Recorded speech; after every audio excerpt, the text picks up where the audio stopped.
حضرت شمس تبریز رحمۃ اللہ علیہ بغداد کی حدود سے باہر نکلے ہی تھے کہ اچانک وقت کے بادشاہ کا بیٹا بیمار پڑ گیا اور دوسرے دن مر گیا۔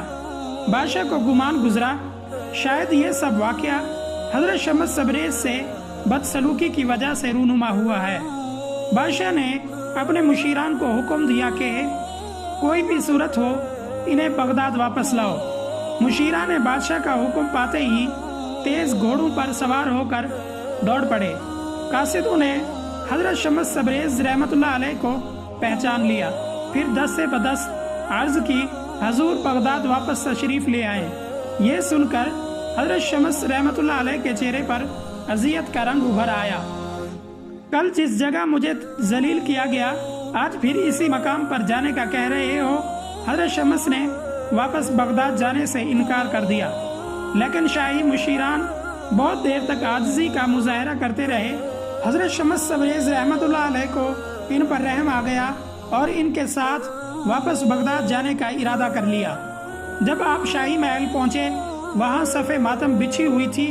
حضرت شمس تبریز رحمۃ اللہ علیہ نے بادشاہ سے پوچھا یہ سب کیا ہوا ہے؟ تو بادشاہ نے کہا یہ میرے جوان بیٹے کی میت پڑی ہوئی ہے۔ آپ کے بعد جاتے ہی میرا نوجوان بیٹا اچانک بیمار ہوا اور دیکھتے ہی دیکھتے آغوش فنا میں چلا گیا۔ میں سمجھتا ہوں آپ کی دل آزاری کے باعث میرا نوجوان بیٹا اس انجام کو پہنچا۔ یہ سب بتاتے ہوئے شدت غم سے بادشاہ کی آواز کانپ رہی تھی۔ حضرت شمس رحمۃ اللہ علیہ نے بادشاہ کو مخاطب کرتے ہوئے فرمایا فی الواقع اگر یہی بات ہے تو آپ کے بیٹے کو سزا کیوں ملی؟ گناہ تو آپ نے کیا تھا۔ بادشاہ کہنے لگا ممکن ہے قدرت نے میرے لیے یہی سزا منتخب کی ہو کہ تمام عمر بیٹے کی جدائی میں تڑپتا رہوں۔ میری آپ سے درخواست ہے آپ رحمت اللہ علیہ میرے بیٹے کے حق میں دعائے خیر فرما دیں، ہو سکتا ہے آپ کی دعاؤں سے اسے نئی زندگی مل جائے۔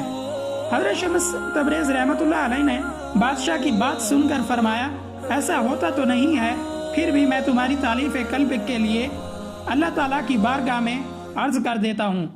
ایوان شاہی کے ایک کمرے میں ابھی حضرت شمس تبریز رحمت اللہ علیہ کی دعا کے الفاظ کی گونج باقی تھی کہ شہزادے کے جسم کو جنبش ہوئی اور وہ اٹھ کر بیٹھ گیا اور حیرت زدہ نظروں سے چاروں طرف دیکھنے لگا۔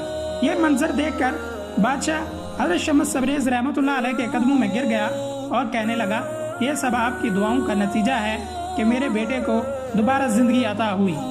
حضرت شمس تبریز رحمت اللہ علیہ نے بادشاہ کو اٹھایا اور فرمایا ایسا ہرگز نہیں، یہ تو قادر مطلق کی کرم نوازی کا ادنا سا مظاہرہ ہے جو اپنی ذات میں لا شریک ہے، اور اسی کا شکر ادا کرو، وہ جس نے میری دعا قبول کر کے کرم فرمایا اور آپ کے بیٹے کی سانسیں دوبارہ لوٹا دی۔ حضرت شمس تبریز کی یہی کرامات ان کے لیے وبال و جان بن گئی۔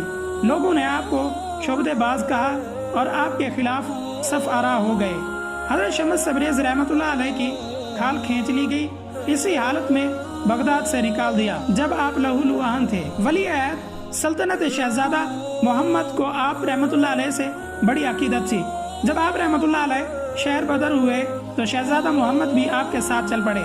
بغداد سے نکل کر ہندوستان کا رخ کیا اور طویل مسافت کے بعد ملتان پہنچے اور سکونت اختیار کی۔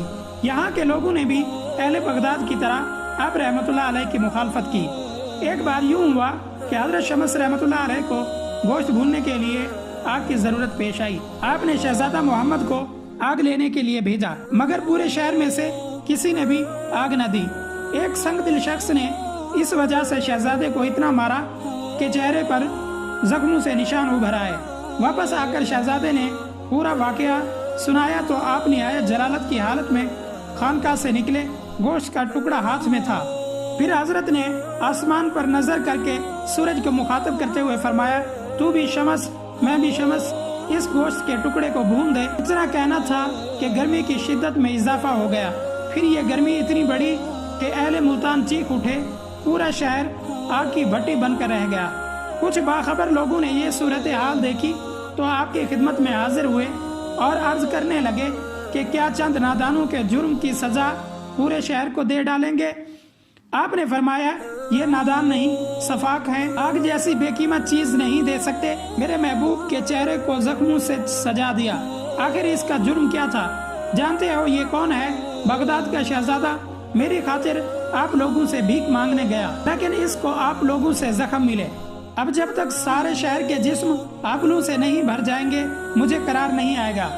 لوگوں نے حضرت شمس تبریز رحمۃ اللہ علیہ سے عرض کی، خدا کے لیے انہیں معاف کر دیں۔ ملتان کے دانائے راز حضرات نے سفارش کی، حضرت شمس تبریز رحمۃ اللہ علیہ نے فرمایا، خیر جب خدا کو درمیان میں لے آئے ہو تو معاف کیے دیتا ہوں۔ پھر سورج سے مخاطب ہوئے، اپنی حرارت کم کر دے، معلوم نہیں یہ لوگ روز حشر کی گرمی کیسے برداشت کریں گے۔